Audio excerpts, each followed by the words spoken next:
안녕하세요.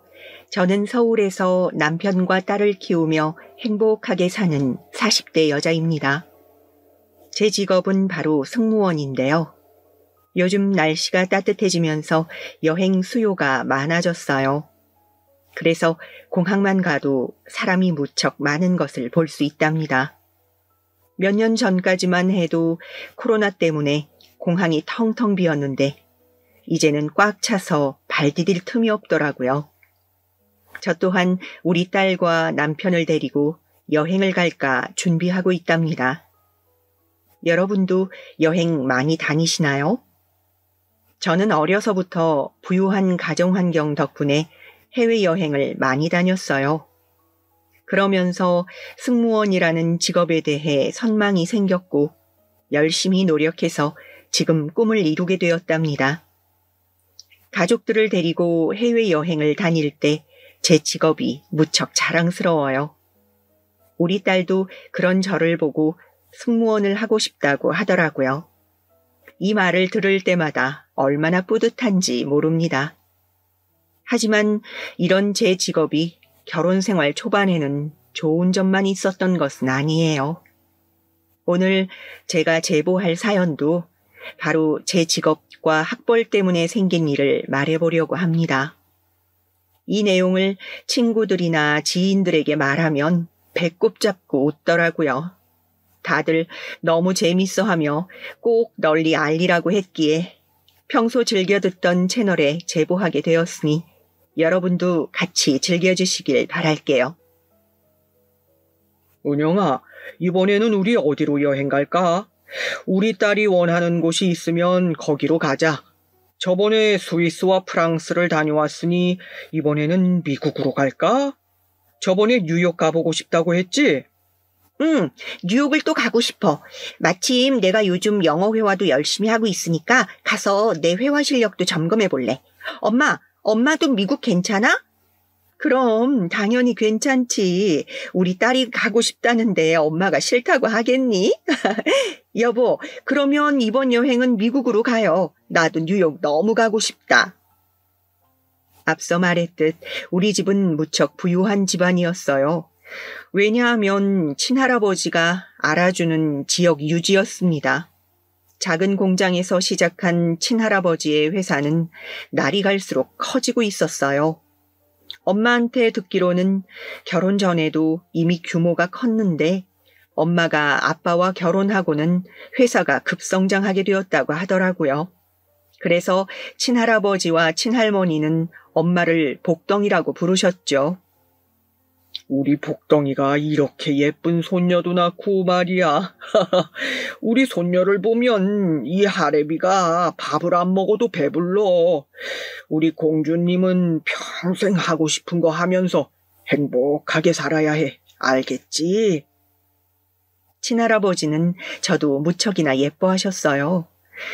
슬프지만 그런 친할아버지는 제가 중학교에 다닐 때 췌장암으로 돌아가셨답니다. 그래서 그 이후론 아빠는 정식으로 회사를 물려받아 매우 바빴어요. 그 전까진 저와 노는 시간이 많았는데 이제는 그럴 시간도 없었죠. 은영아, 네가 이해해. 그래도 아빠가 저렇게 바쁘게 일하는 덕분에 우리가 걱정 없이 먹고 살 수 있는 거야. 우리 은영이는 평생 돈 걱정 안 하고 살아도 돼. 하고 싶은 것만 하고 살아도 충분해. 아빠가 집에 들어오지 않고 회사 일에 몰두하며 좋았던 점은 바로 경제적인 요소였어요. 실제로 아빠가 회사를 물려받으며 회사의 규모가 훨씬 커졌거든요. 그래서 저는 학창 시절에 안 해본 취미가 없을 정도로 많은 것을 해볼 수 있었습니다. 승마부터 시작해서 미술, 음악 등 안 해본 것이 없었어요. 그런데도 제 흥미를 딱 유발시킨 것은 없었습니다. 유일하게 제가 되고 싶어 했던 것은 바로 승무원이었어요. 부모님과 함께 공항에 가서 비행기를 타면 저를 향해 웃어주는 승무원 언니들이 얼마나 예뻤는지 모릅니다. 엄마, 나 승무원이 되고 싶어. 나도 저 언니들처럼 예쁜 옷을 입고 해외 여기저기 다닐 수 있는 직업을 가질래. 내가 승무원이 된다면 엄마랑 아빠를 태우고 미국도 가고 유럽도 갈 거야. 그래? 우리 딸이 승무원이 된다면 엄마랑 아빠도 너무 좋을 것 같아. 우리 은영이는 키도 크고 예쁘니까 승무원 금방 될 수 있을 거야. 혹시라도 한 번에 안 되어도 걱정하지 마. 엄마랑 아빠가 끝까지 책임질게. 다행히 부모님도 제가 승무원이 꿈이라고 하니까 좋아하셨어요. 그 당시 저는 승무원이 되고 싶었기 때문에 항공과에 입학하고 싶었어요. 아주 유명한 항공과에 들어가면 제가 입사하고 싶어 했던 항공사에 입사하는 것이 유리했습니다. 그 항공과는 전문대학이었어요. 그래서 면접이 아주 중요했기 때문에 저는 면접을 볼 때 다이어트도 매우 열심히 했답니다. 은영아, 우리 공주 꼭 거기 입학하지 않아도 돼.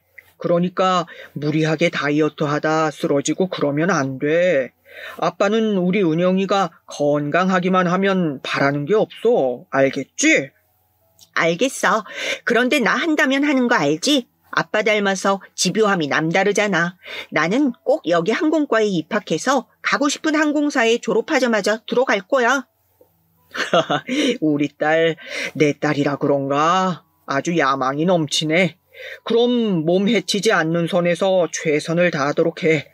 항상 엄마랑 아빠가 응원하는 거 잊지 마.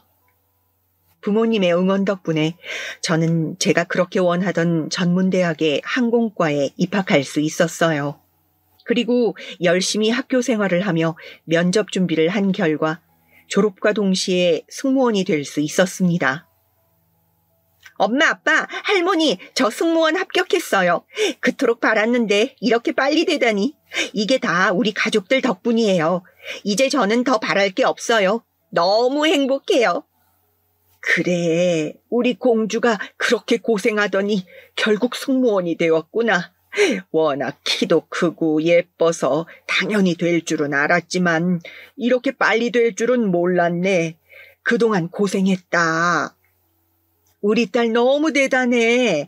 이제 승무원이니까 입사하기 전에 엄마가 피부과 보내줄게. 가서 피부 관리도 미리 받자. 해외 여기저기 다니려면 미리부터 관리해야지. 아빠도 너무 기뻐서 아침에 회의하다 직원들한테 내 새끼 승무원 됐다고 자랑했어. 이제 우리 해외여행 갈 때 우리 공주 회사 비행기만 이용하자. 가족들도 제가 그렇게 바라고 바랐던 승무원이 되니 무척 좋아하셨어요. 뿌듯한 마음으로 저는 승무원 생활을 시작하게 되었습니다. 그리고 저에게 운명 같은 일이 발생했어요. 그날은 기내에서 응급 상황이 발생한 날이었습니다. 원래 비행기에서 환자가 증상을 호소하면 방송으로 의사나 간호사를 찾게 되는데요. 그날은 어떤 손님이 복통을 호소해서 의사를 급하게 찾았어요. 어떤 의사 손님 덕분에 겨우 위기를 모면했고 너무 감사해서 그분에게 감사 인사를 드리던 그 순간이었습니다. 저 혹시 실례지만 남자친구 있으세요? 없으시면 제가 아까부터 너무 제 스타일이라 계속 망설였는데 이거 제 명함입니다. 저 이상한 사람 아니고요. 우리 비행기 말고 제대로 내려서 식사 한번 하시죠. 제가 책임지고 괜찮은 곳으로 모실게요. 저는 평소 같았으면 이렇게 명함을 받는 일이 어색하고 민망해서 절대 응하지 않았을 거예요. 그런데 그날따라 그 의사의 눈빛을 보는데 신뢰가 가더라고요. 사실 잘생겨서 혹한 마음이 있기도 했답니다. 원래였으면 당연히 연락하지 않았을 텐데 그 명함은 지나칠 수가 없었어요. 그래서 비행기에서 내려서 명함에 적힌 전화번호로 전화를 걸게 되었습니다. 그리고 강남에 있는 어떤 고급 음식점에서 의사와 다시 얼굴을 보게 되었죠. 많이 당황하셨죠? 저도 의사가 되고 이렇게 명함을 타인에게 준 게 처음이라. 그래도 이렇게 연락을 주셔서 감사드려요. 저는 김준혁이라고 합니다. 현재 대학병원에서 일하고 있어요. 기내에서 너무 친절하신 모습에 반하게 됐습니다. 안녕하세요. 저는 이은영이라고 합니다. 저도 이렇게 기내에서 명함 주신 분한테 연락드린 게 처음이라 조금 어색하네요. 반갑습니다. 그때 놀라셨을 텐데 당황하지 않고 대처하는 모습이 너무 멋있었어요. 어유, 아닙니다. 제가 해야 하는 일을 한 것뿐이에요. 그렇게 좋게 봐주시니 오히려 감사하죠. 준혁 씨와 저는 그렇게 연애를 시작하게 되었어요. 직업이 의사와 승무원이라 서로 너무 바빠 얼굴을 자주 볼 수는 없었습니다. 그래도 저도 그렇고 준혁 씨도 그렇고 서로를 제일 우선으로 여겼어요. 바쁜 시간을 쪼개서 얼굴을 잠깐 보거나 준혁 씨가 공항으로 데리러 와서 조금이라도 얼굴을 봤습니다. 승무원이라는 제 직업이 체력을 상당히 소모하는 일인데 그런 저를 위해 준혁 씨는 최선을 다했어요. 그런 모습에 다른 남자와는 다르다고 느끼게 되었습니다. 제가 이제껏 만났던 남자들은 얼굴만 보고 저를 좋아했다면 준혁 씨는 확실히 제 내면을 보고 좋아하는 느낌이 들었어요.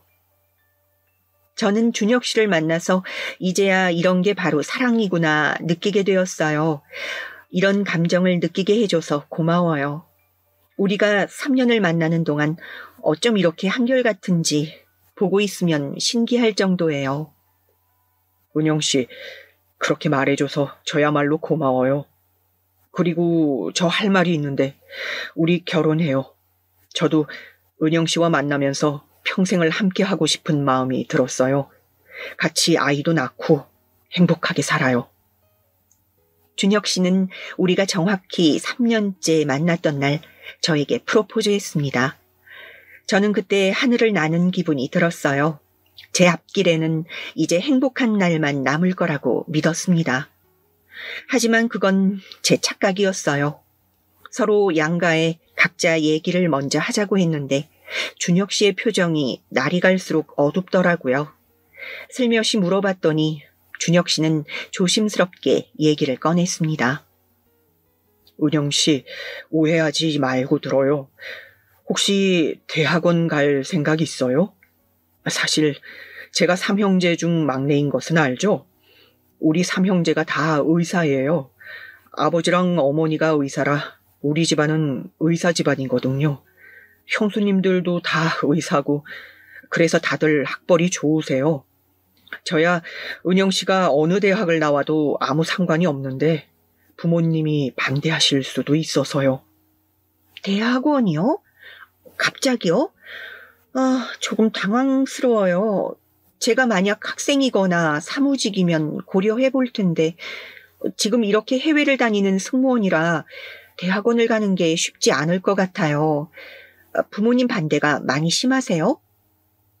아무래도 옛날 분들이고 가족들이 죄다 의사라서 의사 며느리를 원하셨어요. 하지만 은영 씨, 저는 절대 포기 못해요. 우리 부모님 반대에도 서로 사랑하는 마음은 변하지 말아요. 참, 은영 씨 부모님은 반응 어떠셨어요? 우리 부모님은 너무 좋아하셨죠. 하나밖에 없는 딸의 남편이 의사니까요. 당장이라도 집에 데려오라고 하더라고요. 말 나온 김에 이번 주말에 우리 집 먼저 갈래요? 준혁 씨는 알고 봤더니 집안 가족들이 전부 다 의사였어요. 부모님이 의사였던 것은 알고 있었는데 형들과 형수들까지 의사인 것은 몰랐던 사실이었습니다. 당황스러웠던 게 사실이에요. 우리 집은 의사 사위가 온다고 아주 좋아하고 있었거든요. 실제로 준혁 씨가 인사하러 왔을 때 마치 잔치를 하는 것처럼 부모님은 많은 준비를 하셨습니다. 이렇게 잘생기고 훤칠한 의사가 우리 딸 남편이라고요? 너무 좋다.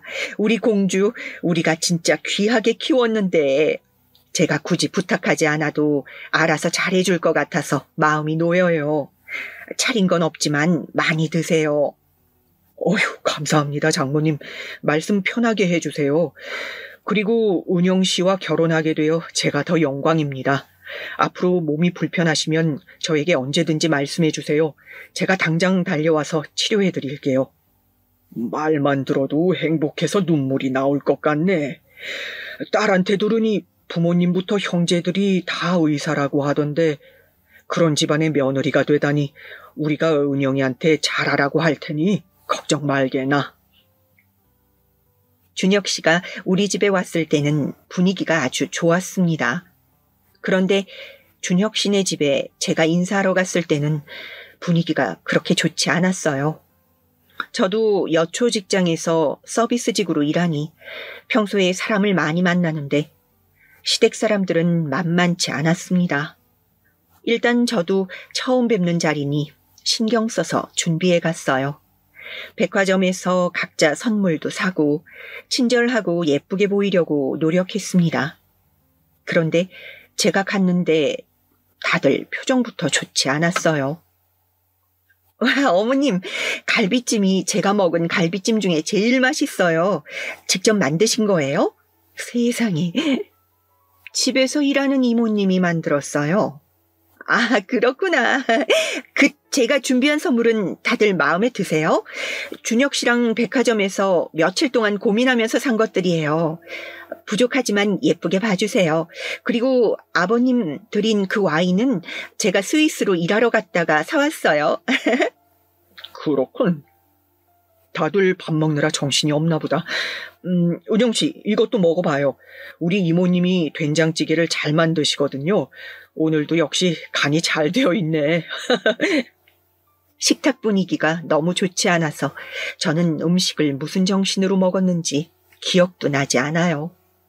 그날 집에 오며 생각보다 저를 반기는 분위기가 아니라 눈물까지 나왔던 기억은 납니다. 불편한 자리에서 음식을 먹어서 단단히 체해서 소화제를 사 먹었던 기억도 나네요. 밥을 먹고도 찬물을 끼얹은 분위기가 지속되었거든요. 초등학생이 봐도 저를 환영하지 않는다는 것을 알아챌 분위기였습니다. 은영 씨, 오늘 식구들 반응은 제가 대신 사과할게요. 아무래도 다들 의사라서 은영 씨도 의사길 바라셔서 그런 거였을 거예요. 하지만 자식 이기는 부모 없다는 말 아시죠? 저는 은영 씨와 반드시 결혼할 거예요. 그러니 우리 이 고비만 넘겨요. 준혁 씨는 그런 저에게 확신을 주며 얘기했어요. 저도 마음속으로 흔들렸던 것이 사실인데 준혁 씨가 저렇게 말해주니 마음을 놓게 되었습니다. 그래서 둘이 웨딩홀을 미리 돌아다니며 계획을 진행 중이었는데 어느 날 갑자기 모르는 번호로 전화가 왔어요. 전화를 받았더니 글쎄 그 사람은 시어머니였어요. 시어머니는 당신께서 직접 공항으로 오겠다며 저와 단둘이 보길 원하셨습니다. 절대 준혁 씨에게 알리지 말라고 하셔서 몰래 만나게 되었죠. 공항의 어느 카페에서 시어머니와 마주 앉아 얘기하게 되었는데 시어머니는 앉자마자 이렇게 말씀하셨어요. 단도직입적으로 물어보자면 승무원이면 전문대 나온 것 맞죠? 준혁이한테 얘기 들었을 텐데 우리 집안은 다 의사로 일하고 있어요. 그리고 학벌도 서울대 동문이랍니다. 저는 준혁이가 아가씨 만난다고 했을 때 결혼 얘기를 꺼내길래 그냥 연애만 하려나 보다 생각했어요. 그런데 아니 됐고 우리 준혁이와 헤어져요. 승무원이면 다른 남자 만날 수 있잖아요. 우리는 서로를 원하고 있어요. 제가 비록 전문대학을 나온 것은 맞지만 그래도 집안에서 교육도 많이 받았어요. 영어도 잘하고 배운 게 적지는 않아요. 어머님, 제가 잘할게요. 그러니 저 좋게 봐주시면 안 될까요? 막내 며느리로 집안 행사도 다 참여하고 마음에 들도록 노력할게요. 우리 준혁이 주변에서 이미 선자리 주선해달라고 연락이 너무 많이 와요. 아가씨가 그렇게 똑똑하면 이 말이 무슨 뜻인지 알 텐데요. 저는 우리 집의 전문대학 출신이 가족이 된다는 것을 절대 상상할 수 없어요. 혹시 돈이 필요해서 접근한 건가요? 네? 아니요. 돈이 목적은 절대 아니에요. 그냥 준혁 씨와 저는 서로의 내적 취향이 잘 맞아서 3년을 만나면서 싸운 적이 없어요. 저희 허락해 주시면 둘이 절대 분란 만들지 않을 자신 있어요. 어머님, 제발요. 준혁이한테는 말하지 말고 알아서 헤어지자고 하세요. 아가씨는 절대 우리 집 며느리가 될 수 없다고요. 이 정도로 말했으면 알아들어야지. 왜 이렇게 구질구질하게 행동해요? 아휴, 이래서 전문대는 안 돼. 시어머니는 본인 할 말을 하더니 일어나서 공항을 나갔어요. 저는 너무 슬프고 현실이 믿기지 않아 앉아서 한참을 울었습니다. 그런데 절대 준혁 씨와 헤어질 수는 없었어요. 준혁 씨가 중간에서 힘들어하는 것을 아니까 시어머니가 저를 찾아왔다고 말하지는 않았습니다. 그런데 워낙 집에서도 반대가 심했는지 준혁 씨도 상당히 곤란해했어요. 시댁에서 상견례 날짜 아직도 답이 없니? 아빠도 점점 바빠져서 미리 날짜를 잡아야 하거든. 혹시라도 얘기 나오면 바로 알려줘. 혹시 은영아, 시댁에서 반대하거나 그러는 거야? 엄마한테만 말해봐. 괜찮아. 에이, 아니야. 나 저번에 인사로 갔을 때도 얼마나 예뻐하셨는데. 그런 거 아니고 아무래도 다 의사 집안이라 워낙 바빠서 그런 거야. 내가 시댁에서 날짜 잡으면 알려줄게. 친정에서는 결혼 진행이 느리니 말이 나오기 시작했습니다. 그때 아버지 사업이 점점 커지던 시기라 아빠가 매우 바쁘셨거든요. 그런데 시댁에서는 우리 결혼을 아직도 반대하고 있었죠. 이런 상황이 지속되자 저도 너무 힘들어지기 시작했어요. 살이 점점 빠지고 야위어지기 시작했습니다. 이런 상황을 해결한 것은 바로 준혁 씨였어요. 은영 씨, 드디어 우리 부모님이 허락하셨어요. 상견례 날짜는 다음 주 주말 어때요? 이제 우리 행복하게 결혼할 일만 남았어요. 제가 어떻게든 해결한다고 했죠? 믿어줘서 고마워요. 어머, 어떻게 해결한 거예요? 저는 시부모님이 저를 절대 허락하지 않을 줄 알았어요. 준혁 씨를 당연히 믿었지만 현실적으로 힘들 줄 알고 어느 정도 포기하고 있었거든요. 놀라지 말고 들어요. 저 사실 은영 씨와 결혼하지 않으면 대학병원 의사 자리를 포기한다고 했어요. 사직서를 보여주고 실제로 내려고 하니까 부모님이 놀라셨어요. 철없는 짓인 거 알지만 은영 씨를 포기하는 게 더 무서웠어요. 네? 사직서요? 준혁 씨, 이러면 어떡해요. 그런데 좋기는 하네요. 저도 준혁 씨가 이렇게까지 저와 결혼을 원하는 것을 보니까 왜 이렇게 좋죠? 철없는 것은 저도 마찬가지네요. 준혁 씨는 무려 의사 면허를 걸었다고 하더라고요. 그 말을 듣는데 이렇게까지 저를 원하는 모습에 저는 한층 더 반하게 되었습니다. 그 뒤로는 결혼 진행이 무리 없이 진행되었어요. 준혁 씨가 중간에서 어떤 역할을 했는지 저는 자세히는 모르지만 상견례 자리에서는 거슬리는 게 딱히 크지는 않았어요. 그런데 확실히 우리 집처럼 환영하는 분위기는 아니었습니다. 엄마는 그게 거슬리셨는지 저에게 따로 말씀하셨어요. 너희 아버지가 어떤 사업을 하는지 자세히 말하지 말라고 했어. 너도 너무 시댁의 모든 것을 말하지는 마. 원래 결혼이 집안 어른들의 계약이라고 하지만 아직은 우리가 다 패를 보일 필요는 없어. 알겠니? 알겠어. 준혁 씨랑 내가 어차피 모은 돈이 꽤 되니까 부모님들한테 손 많이 안 벌려도 돼. 그래도 결혼 허락하는 거 보면 내가 싫지는 않으신 거야. 엄마도 너무 걱정하지는 마. 내가 하나밖에 없는 딸이라 걱정되는 것은 알지만. 실제로 아빠가 하는 사업은 해가 지날수록 훨씬 규모가 커지고 있었어요. 결혼 당시에도 꽤 큰 중소기업이었는데 시댁에 자세히 말하진 않았습니다. 엄마는 결혼하고 어느 정도 시간이 지나면 그때 확실하게 말하자고 하셨어요. 어차피 준혁 씨도 직업이 의사였고 저도 승무원이라 둘이 모아놓은 돈이 많았거든요. 그 돈으로 결혼하기로 했었고 시댁에서는 확실히 지원이 적었습니다. 형들은 결혼할 때 부모님이 한강이 보이는 고급 아파트를 사주셨는데 우리는 우리가 알아서 아파트를 마련했네. 뭐 좋게 생각해요. 그래도 결혼 허락한 게 어디야. 그렇죠? 내가 준혁 씨를 돈 보고 좋아한 것도 아니고 저는 괜찮아요. 나는 준혁 씨와 결혼할 수 있다면 반지하에서 시작해도 불만이 없는걸요. 우리는 우리끼리 행복하게 살면 되는 거예요. 그렇게 결혼식도 별 탈 없이 올리게 되었습니다. 저는 식을 올리면 시댁에서도 반대하는 반응이 조금 사라질 줄 알았어요. 그런데 오히려 시댁 식구들은 제가 며느리가 되자 대놓고 저를 무시하기 시작했습니다. 웃긴 것은 남편이 있으면 대놓고 그러는 게 적었는데 여자들끼리 있으면 심해졌어요. 우리 며느리들 이리 부엌으로 와서 케이크 먹어. 내가 어제 너희 온다고 백화점에서 가서 사왔어. 이거 저번에 우리 모임에서 먹어봤는데 아주 맛있더라고. 다들 이리 와. 어머, 어머님도 여기 케이크 좋아하세요? 저도 여기 자주 가요. 남편 보고 퇴근하면서 사오라고 할 때도 있어요. 특히 생크림이 진짜 너무 달달하고 맛있어서 좋아해요. 저는 처음 먹어보는데 되게 맛있네요. 어머님이 이렇게 저희 잘 챙겨주셔서 주변에서 시댁복이 너무 많다고 부러워해요.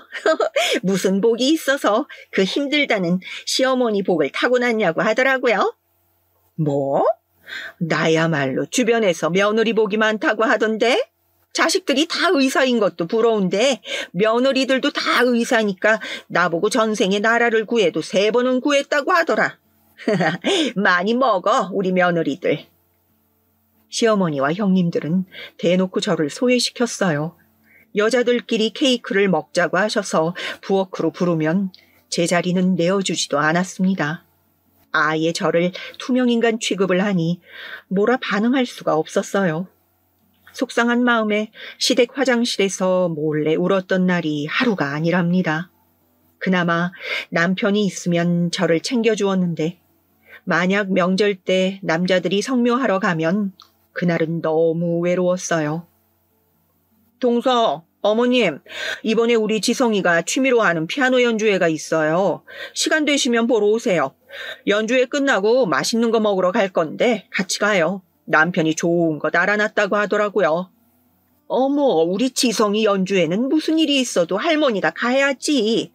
그럼 그날은 진료 미리 빼놔야겠다. 우리 손자가 어느새 커서 연주회도 하고 너무 기쁘네. 안 그래도 첫째가 어릴 때 피아노를 잘했거든. 아빠랑 똑 닮았네. 이 집안들이 공부도 잘하고 예체능도 잘하더라고요.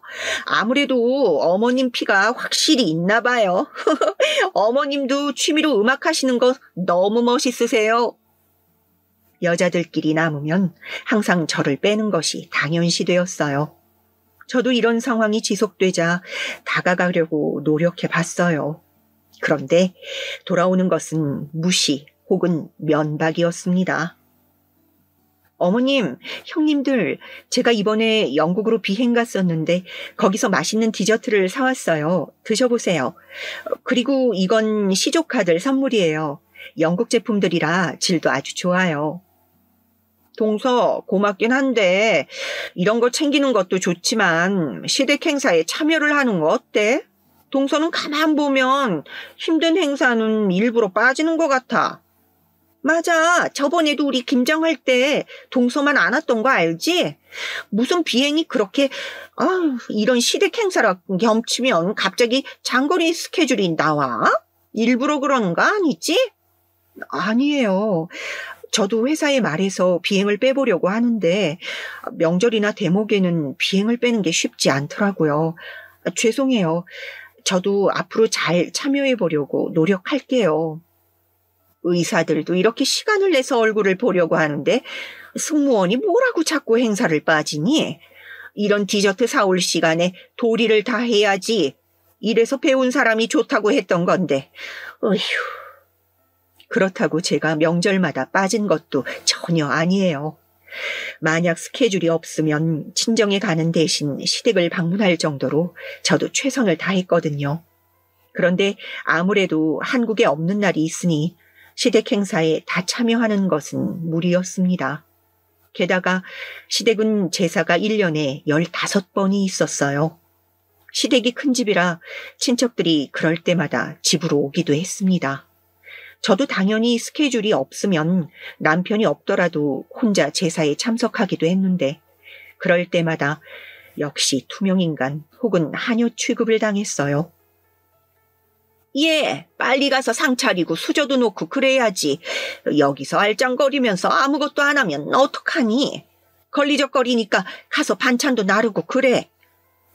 네. 아까 형님이 저한테 부엌에서 반찬 가져오라 하셔서 온 거였어요. 지금 바로 가서 나를게요. 너는 어떻게 된 게 매번 형님들 탓을 해?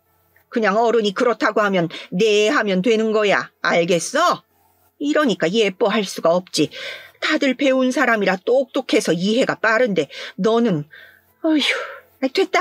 저리 비켜. 제가 이런 취급을 당해도 이혼 생각이 없었던 것은 바로 남편 덕분이었어요.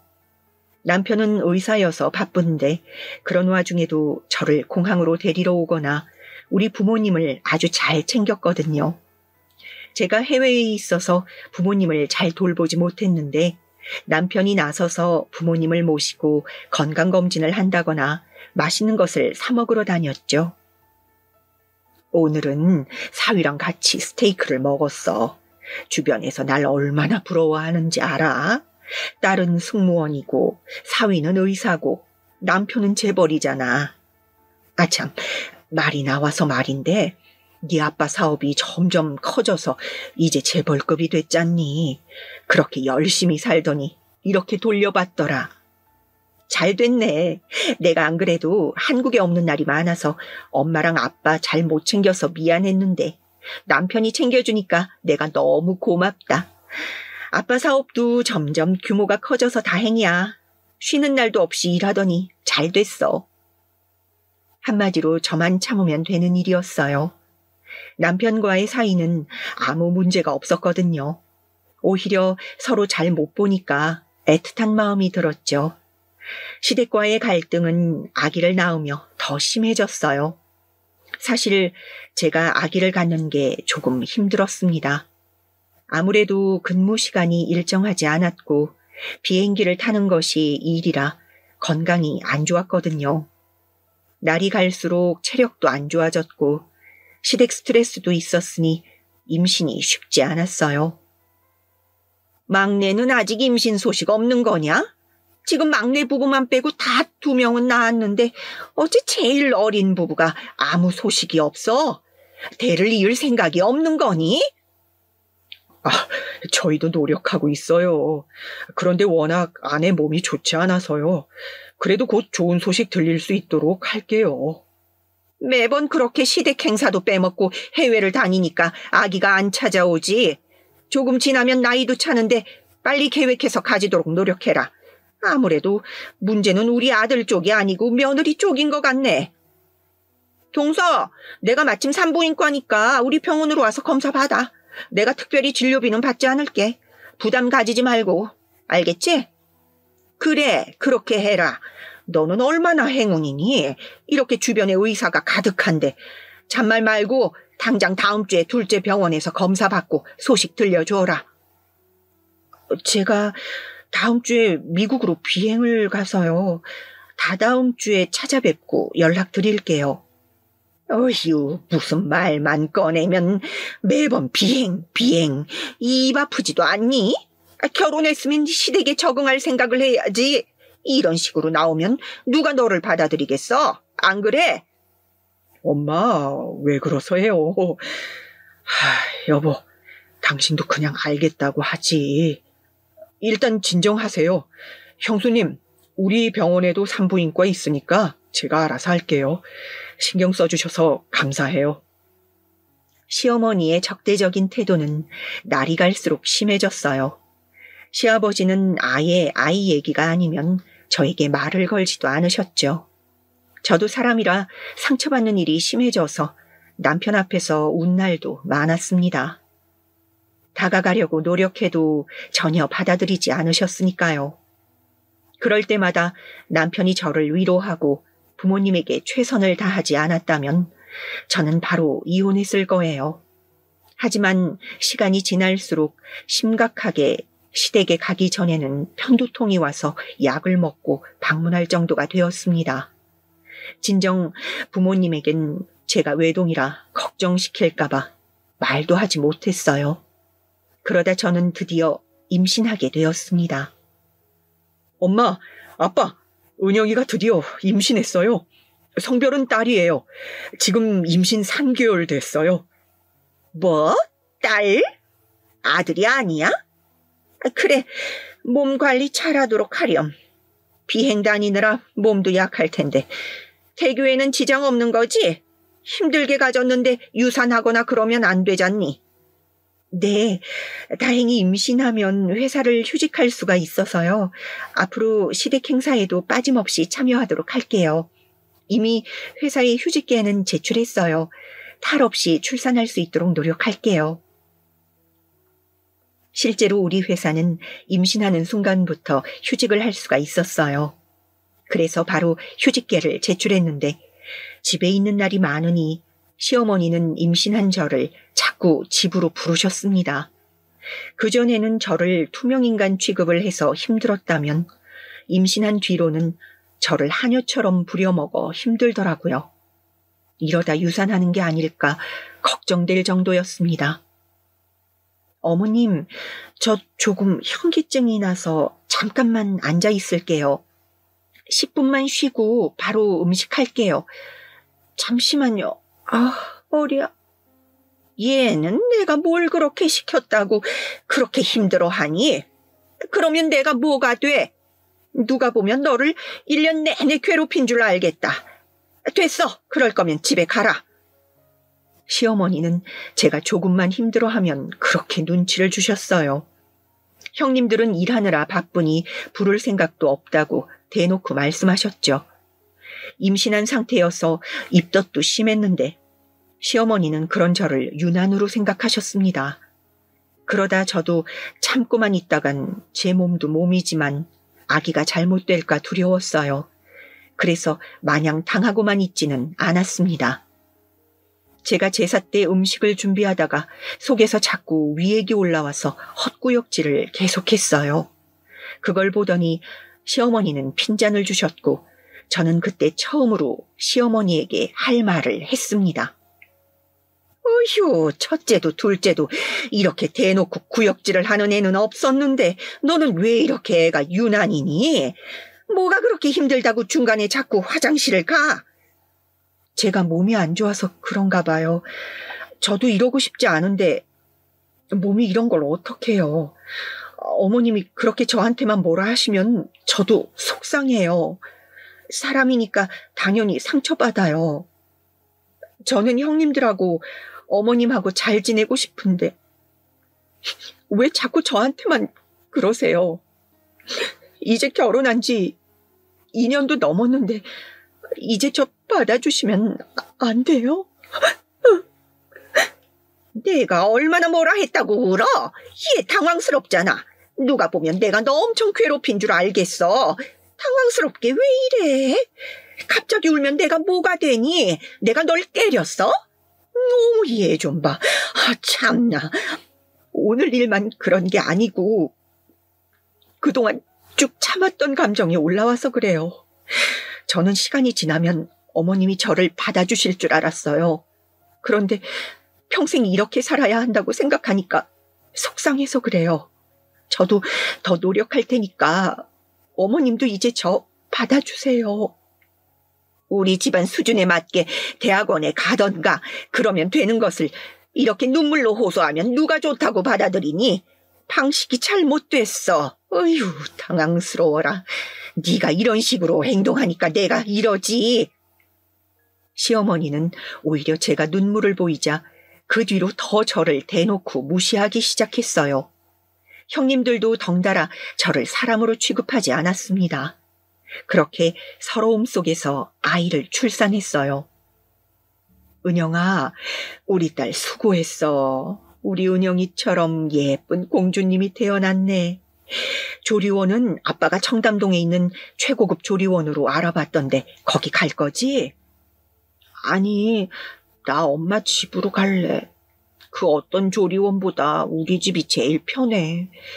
조리원은 필요 없어. 그냥 엄마 옆에서 아무 생각 안 하고 쉬고 싶어. 그래? 알겠어. 그러면 엄마가 산후 도우미도 여러 명 부를게. 아, 참, 은영아, 너희 아버지 사업 완전히 성공했어. 그래서 이제 재벌이야. 평생 우리 딸은 돈 걱정 안 해도 돼. 아기 데리고 유학 갈래? 엄마, 아기 이제 겨우 태어난 지 1일이야. 유학 같은 건 천천히 생각하자. 아빠가 할아버지 회사 물려받고 열심히 노력하더니 드디어 빛을 봤네. 안 그래도 신문에 종종 나오더니 이제 텔레비전에 나오겠어. 당연하지. 요즘 기자들이 회사로 찾아오고 난리도 아니야. 쉬는 날도 없이 일하더니 역시 노력은 배신하지 않아. 아, 그리고 너희 시댁병원 개원한다고 했지? 그건 어떻게 돼가는 거야? 혹시 금전적인 도움 필요하면 말해. 어휴, 됐어, 엄마. 무슨 우리가 자원사업가야? 자꾸 매번 금전적인 도움 필요하면 말하래. 그 돈으로 엄마랑 아빠나 맛있는 거 사 먹어. 우린 걱정하지 말고. 아빠의 사업은 날이 갈수록 번창해서 제가 출산할 때는 규모가 재벌 수준으로 올라오게 되었어요. 남편에게 들어서 알고는 있었지만 사실 시댁이 개원하는 병원의 크기는 생각보다 아주 컸습니다. 당연히 금전적으로 무리가 있었어요. 물론 의사만 5명이 넘으니 모은 돈이 많았지만 그래도 그 수준의 병원을 개원하는 것은 당연히 무리였죠. 대출을 받아 개원하려 해도 조금 무리가 있었습니다. 남편은 워낙 저에게 지극정성으로 잘했는데 그런 남편이 계속 수척하게 변하는 모습에 속이 상했습니다. 그래서 저는 오랜 고민 끝에 남편 몰래 아빠에게 말했어요. 그러면 아빠가 그 건물을 사서 싼 값에 세를 내놓을게.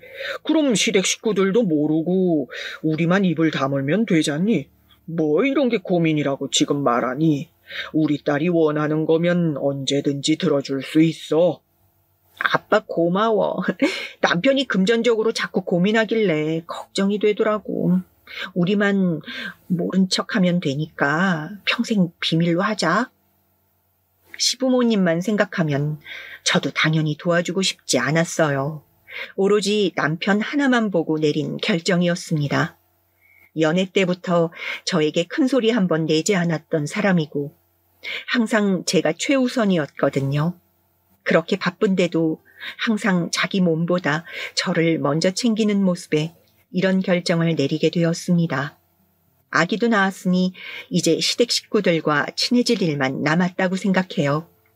물론 그건 제 착각이었습니다. 요즘 우리 딸이 걸으려는 것 같아요. 저렇게 뒤집기도 열심히 하더라고요. 형님, 혹시 아이들한테 좋은 영양제 없을까요? 추천해 주세요. 영양제? 뭐 요즘은 다 잘 나와서 아무거나 먹여. 약국 가서 추천해달라고 하면 여러 개 해줄걸? 뭘 굳이 우리한테 물어봐? 그러게. 아니면 비행 다니면서 여러 나라 가니까 거기서 사. 동서 매번 해외여행 다녀오면 이것저것 사오잖아? 이런 식으로 제가 뭘 물어보면 절대 알려주지 않고 오히려 핀잔을 주더라고요. 시어머니와 부딪힌 이후로 시어머니는 완전히 저를 투명인간처럼 대하고 있었죠. 저한테만 그러면 모르겠는데 시댁 식구들은 심지어 아기한테도 유치하게 굴기 시작했어요. 어머, 지성아, 아기한테 그러면 안 돼.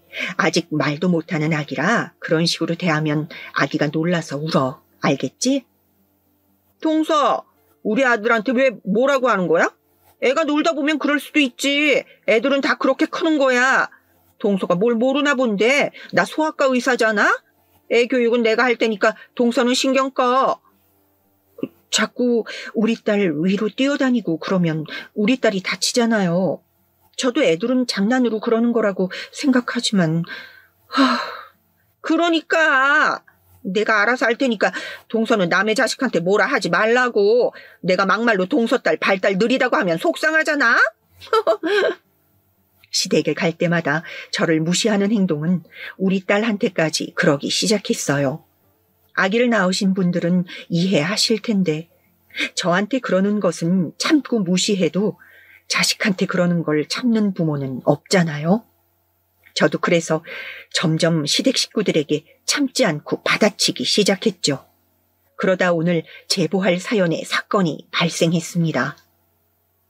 그날은 바로 명절이라 다 같이 시댁에 모였던 날이에요. 저도 육아휴직 중이라 비행이 없어서 아이를 데리고 남편과 같이 시댁에 방문했답니다. 시어머니와 형님들은 그날도 역시나 자기들끼리 자기들만의 세상에 빠져 있었어요. 저도 그냥 모른 척하며 아무렇지 않게 남편과 얘기하고 있었습니다. 밥을 먹고 거실에 앉아 과일을 먹으며 담소를 나누는데 우리 딸이 그때 마침 걷기 시작했거든요. 그래서 텔레비전 앞을 알짱거렸어요. 텔레비전에서는 마침 우리 아빠가 명절 특집으로 아침 프로에 나오고 있었습니다. 엄마가 어젯밤부터 아빠가 TV에 나오니 보라고 했었거든요. 저는 시댁에 가서 못 볼 것 같다고 나중에 다시 보기로 보겠다고 했었죠. 그런데 마침 같이 텔레비전을 볼 때 그 프로에서 아빠의 회사가 나오고 있었습니다. 우리 딸을 데리고 친정에 자주 가서 딸은 우리 부모님과 아주 친밀한 관계였어요. 제가 사랑받고 자란 외동딸이고 우리 딸도 하나밖에 없는 손주라 부모님이 아주 예뻐하셨거든요. 딸이 우리 아빠의 목소리를 알아듣고 텔레비전 앞으로 가서 시어머니가 핀잔을 주기 시작했어요. 어유 얘 가서 얘 좀 잡아라. 저렇게 알짱거리는데 가만히 보고 있니? 다른 손주들은 조용히 앉아있는데 이래서 배운 사람을 며느리로 두었어야 해. 이런 거에서 다 수준이 보이거든. 다른 손주들은 이제 저럴 나이가 아니니까 그렇죠. 아이를 가만히 제가 묶어놓을 수는 없잖아요. 수영아, 이리 와서 앉아. 어휴, 말대꾸 하는 것 좀 봐. 너는 집에서 부모님이 그렇게 가르치셨니? 전문대 나와서 그런가 저번부터 예의가 없어. 어머님, 뭐라고 하셨어요? 어떻게 그런 말씀을 입 밖으로 꺼내실 수가 있으세요? 지금 다시 말씀해 보세요. 사람을 앞에 두고 가정교육을 운운하시는 거예요? 어머, 동서 왜 이렇게 흥분해? 그냥 어른이 하는 말씀이잖아. 흥분하지 말고 앉아. 시부모님 앞에서 이게 무슨 행동이야? 동서가 그러니까 시어머니가 그러시지. 엄마, 그만해요. 은영아, 잠깐 나랑 따로 얘기하자. 일단 진정해. 애도 있잖아. 이런 날이 한두 번도 아니고 시댁 올 때마다 이런 취급 이제 지긋지긋해. 나도 더는 못 참아. 집안은 순식간에 발칵 뒤집혔어요. 시아버지도 얼굴이 빨개진 채로 우리를 바라보셨습니다. 명절에 다 같이 모였는데 저라고 그러고 싶지 않았는데 대놓고 우리 부모님 욕을 하는데 어떤 자식이 참겠어요. 내가 못할 말 했니? 애초에 너만 우리 집에서 혼자 전문대학 출신이잖아. 사실을 말해도 그렇게 기분 나빠하면 어떡하니? 왜? 나는 네 딸이 전문대 갈까봐 두렵다. 참나, 걱정은 감사한데요. 우리 딸은 미국 가서 유학할 거라 그런 걱정은 안 하셔도 돼요. 우리 아이 교육은 친정에서 도와주실 거니까요. 뭐? 미국? 미국은 개나 소나 다 가니? 아이고 배야, 이제 할 말이 없으니까 미국 얘기를 꺼내는 거야? 제가 그동안 꾹 참았는데요. 지금 텔레비전에 나오는 저 회사 우리 아빠 회사예요. 저 재벌이 친아빠라고요. 그리고 시댁병원 그 건물주가 누군지 아세요? 이병준. 그 사람 우리 아빠라고요. 뭐? 그게 무슨 소리야? 사돈댁이 재벌이라고? 웅성거리는 소리가 커지면서 순식간에 난장판이 되었습니다. 영문을 모르는 것은 남편도 마찬가지였죠. 여보, 그게 무슨 소리야? 이건 나도 처음 듣는 얘기잖아. 우리 병원 건물주가 장인어른이라고? 왜 그동안 숨긴 거야? 당신 자존심 상할까봐 그랬지. 나도 더는 못 참아. 뭐? 내가 전문대 나와서 수준이 어쩌고 저째? 어머님이 그렇게 무시하는 저 재벌 딸이라고요. 우리 아빠가 얼마나 배운 게 많고 잘난 사람인데 저한테 가정 형편을 운운하세요? 이게 다 무슨 소리니? 잠시만. 아이고, 머리야. 아이고, 잠시만. 여보, 확인해 봐요. 시아버지는 급하게 서류를 확인하고 여기저기 전화를 걸었어요. 저도 참지 않고 아빠에게 전화를 걸었습니다. 아빠, 비밀로 평생 우리만 알고 있으려고 했는데 안 되겠어. 건물 월세 아빠가 올리고 싶은 만큼 마음대로 올려. 지금 거의 기부하는 것처럼 적게 받고 있었지? 아이고, 안 된다. 아가 미안하다.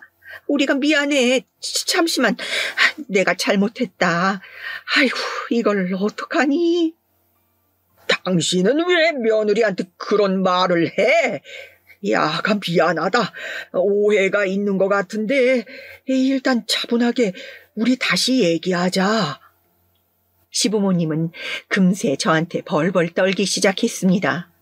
형님들과 아주버님들도 제 눈치를 보기 바빴어요. 그 뒤로 어떻게 되었냐고요? 저는 완전히 해방되었어요. 시댁 스트레스는 전혀 사라졌습니다. 가족들이 제 얼굴을 보면 서로 눈치 보기 바빴거든요. 얼마나 통쾌했는지 모릅니다. 그리고 저는 실제로 아이가 학교에 입학할 때가 되면 미국으로 가려고 준비하고 있어요. 남편하고 같이 셋이 미국에 가서 행복하게 살려고 합니다. 그런 일이 있었어? 참나, 우리 딸을 뭘로 본 거야? 공주야, 앞으로 너희 시부모가 또 그런 망언을 내뱉거나 무시하면 언제든지 말해. 아빠가 책임질게. 친정 부모님이 아주 든든해서 아무 걱정이 들지 않아요. 시어머니는 이제 제 눈도 제대로 쳐다보지 못하고 있답니다. 혹시라도 월세를 올릴까봐 두려운 모양이더라고요. 남편도 처음엔 당황했는데 나중에 제가 당한 얘기를 다 듣더니 본인이 몰라줘서 미안하다고 하더라고요. 남편이 저한테 잘못한 것은 없으니 남편에게 화가 나지는 않았어요. 여러분, 여기까지가 제가 준비한 사연인데요. 어떻게 들으셨는지 모르겠어요. 저는 개인적으로 인생을 살며 제일 통쾌한 순간이었답니다. 들어주셔서 감사합니다. 여러분도 참지 말고 행복하게 살길 바랄게요.